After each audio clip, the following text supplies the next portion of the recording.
네, 한인 기자, 정치부 이세진 기자 나와 있습니다. 설 민심이 중요하죠. 여론조사들이 쏟아졌는데 정확한 민심이 어떤 거예요?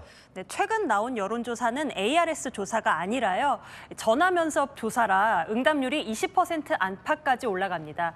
정확도가 꽤 올라간 조사인데 뚜렷한 경향이 보입니다. 선거 때를 방불케 하는 지지층 결집인데요. 최근 조사를 종합해보면 공통적으로 국민의힘과 민주당은 정당 지지율이 그야말로 박빙입니다.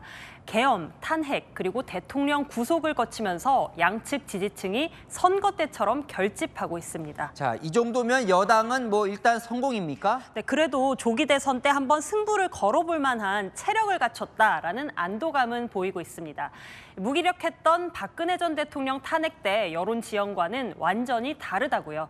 그 비결로는 무너지지 않고 버틴 대통령의 개인기와 이재명 민주당 대표에 대한 비호감 여론의 결합을 꼽더라고요. 하지만 한계도 분명합니다. 당 지지율을 비롯해서 대통령 탄핵 찬반, 내란죄 해당 여부 등을 물으면 여러 조사에서 대체로 4대6 구도가 뚜렷합니다. 대통령과 국민의힘이 40%까지는 여론을 끌어올렸지만 그 이상 다수 여론을 형성하진 못하고 있고 그게 정체 국면입니다. 자, 조기 대선을 염두에 둔 이 대선 주자들의 여론 지금 흐름은 어떤 거예요? 네, 그 부분은 여야 모두가 고민 지점인데요. 다자대결 조사 흐름은 여론조사 모두 비슷합니다. 이재명 대표가 35% 정도로 1등, 여권에서는 김문수 장관이 15% 안팎, 오세훈, 홍준표 시장, 한동훈 전 대표가 5에서 10% 사이를 왔다 갔다 합니다. 여권으로서는 누구도 치고 올라가질 못하고 있는 건데요. 양자 대결 보면 고민이 더 깊어집니다. 오세훈, 홍준표, 김문수 누굴 넣어도 이 대표를 앞서지 못하죠.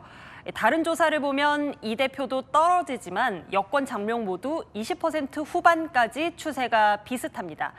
대통령이 끌어올려 놓은 40% 안팎 당 지지율에서 플러스 알파를 더해서 이재명 대표를 넘어설 경쟁력을 갖춘 후보가 안 보이는 거죠. 자, 야당은 저 조사를 보면 일단 이재명 대표 우위는 확인이 됐는데도 당 분위기가 썩 좋아 보이진 않아요. 네, 맞습니다. 설 민심이 예상만큼 올라오지 못하고 있습니다. 먼저 정권 교체 여론이 기대만큼 불붙지 않고 있습니다. 정권 재창출과 정권 교체 여론이 대체로 4대5 구도인데요. 교체가 약간 앞서는 정도인데 심지어는 45% 대 44%로 박빙인 조사도 나옵니다. 계엄 이후 대통령이 구속까지 됐는데 정권 교체를 압도하지 못하고 있죠. 이재명 대표의 박스권 지지율도 여전합니다. 다자구도에서 이 대표는 30%대 박스권에 갇혀 있고요. 보시면 33%, 35%에서 36%로 거의 똑같죠. 양자 대결이 붙어도 40% 박스권, 50%를 넘어가질 않습니다.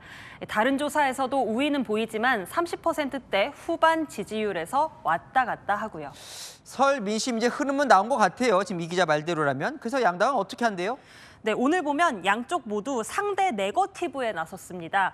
이재명 대표는 국민의힘을 독재, 반동 세력으로, 국민의힘은 이 대표 사법 리스크와 여론 검열을 문제 삼았는데요. 일단 설 연휴까지 위기감을 조성하는 지지층 결집에 최대한 집중할 걸로 보입니다. 네, 잘 들었습니다. 한인 기자 이세진 기자였습니다.